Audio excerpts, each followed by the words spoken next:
This video is an in-depth overview of my fork of Goxel, recorded as a version 2M. Find all the relevant links in the description, and don't hesitate to ask questions in the comments or on the Voxel Cartography Discord. Goxel most closely resembles an image editor than traditional modelling software. The editable area is in fact referred to as an image. You have the toolbox, layers, configuration around the image size and look, as well as some special functions in the filters and scripts, which I'll go over in future videos. To start, let's look at the image settings. By default, Goxel loads up with a 32 square block image, with its outside edges visible. These edges are known internally as the image box. Under File New, you'll see that there's a 512 block default as well, but you aren't constrained to either of these. Under the Image tab, you can edit these dimensions along with the origin point, which is set to midway by default. To navigate around the image, you'll use the camera, which by default is in a pan, tilt, zoom configuration, with panning on right click, rotation on middle mouse click, and zoom on the scroll wheel. In the camera settings, you can change the FOV or toggle to first person mode, which can be especially useful in tight spaces. In first person mode, you can look around by holding right click and move using the arrow keys. If it's too fast or too slow, you can change the speed here too. On the right side, you'll find your layers permanently docked. Here you can add, remove, merge layer down and reorder layers. Blocks in upper layers are prioritized over blocks in lower layers in the same position, so the order of the layers does matter. You can rename layers by double-clicking their name, and you can give layers a color if you want to visually group things within the panel. I would strongly advise to use layers from the beginning, and overuse them if anything, as consolidating layers using merge layer down is far easier than trying to separate one layer into multiple. In complex map projects, you'll likely find yourself separating out things like water, terrain, areas of the map, various floors of buildings and such, so that you can show and hide areas for easier access or for performance reasons.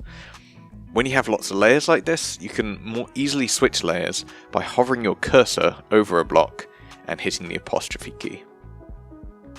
Duplicating a layer does what it says on the tin, a one-time copy into a new layer, while cloning a layer creates a live copy of that layer.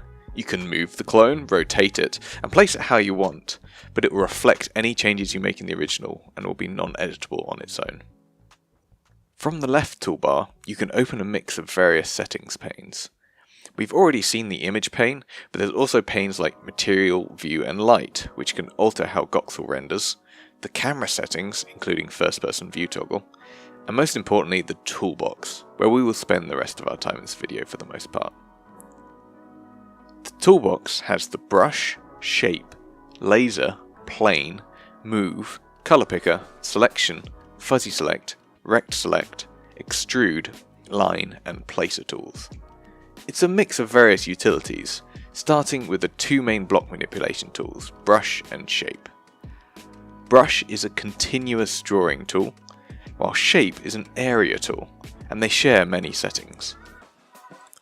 In the top toolbar, you'll find three modes common to both the brush and shape tool: add, which places blocks, subtract, which removes blocks, and paint, which colors blocks.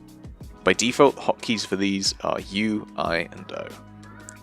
Colors can be set from the square miniature in the top toolbar, via the bigger version within the brush and shape settings, or by using the shortcut for the color picker tool, which is to hold the control key and then click on an existing block to grab its color. When in painting mode, an additional opacity option appears in the color settings, and allows fine-grain control over the subtlety by which you paint. The anti-alias checkbox also can be useful here, as it helps to blur blocks around your brush towards your color. Blend mode governs how we apply color to blocks. The most useful of them are user and inherit. User is the default, and means that the color you choose applies directly as you have defined it. Inherit means that the user color is ignored, and instead, the color of the blocks are based on the block vertically underneath where you're trying to place them. Noise varies block colour by an intensity and saturation, and can be used as part of an add or paint operation. It's a very easy way to give your scene some subtle texture. All of these colour related settings are also global across the relevant tools. Shape is noticeable at larger brush sizes and is also used by the fill operation in the selection tool.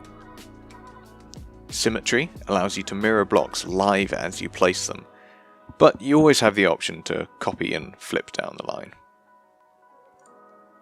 Between brush and shape, the only difference in settings is that brush also has the diameter controls for the size of the brush.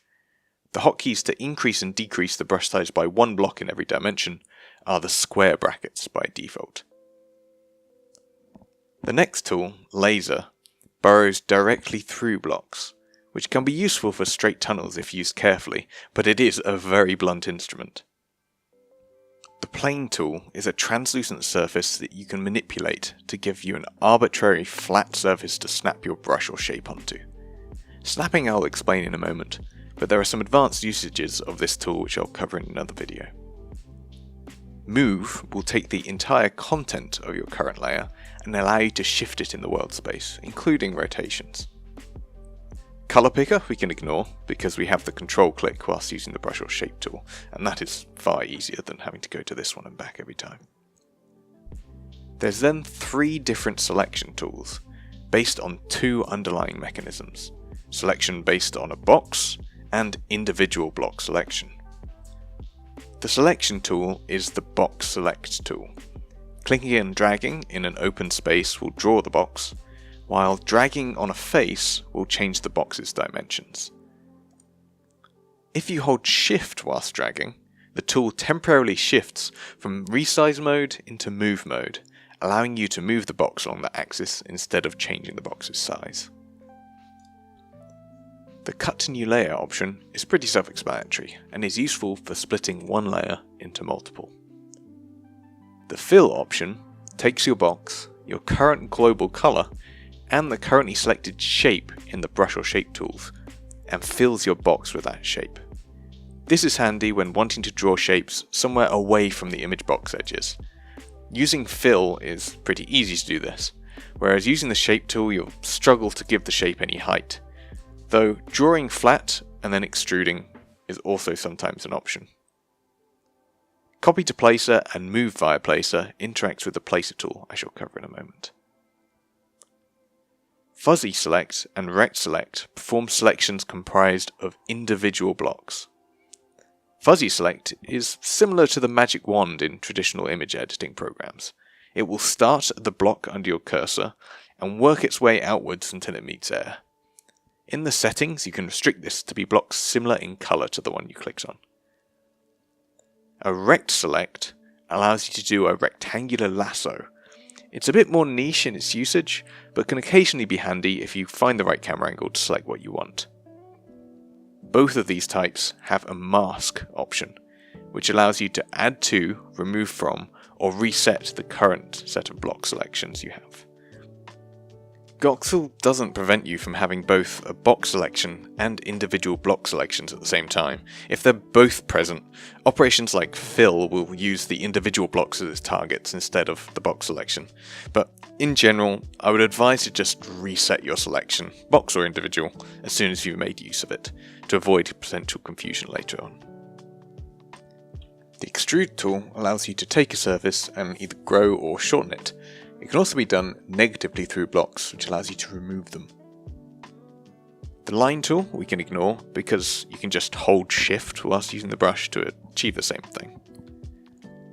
And lastly, the Placer tool, which takes models and allows you to preview, rotate, and place them in your current layer.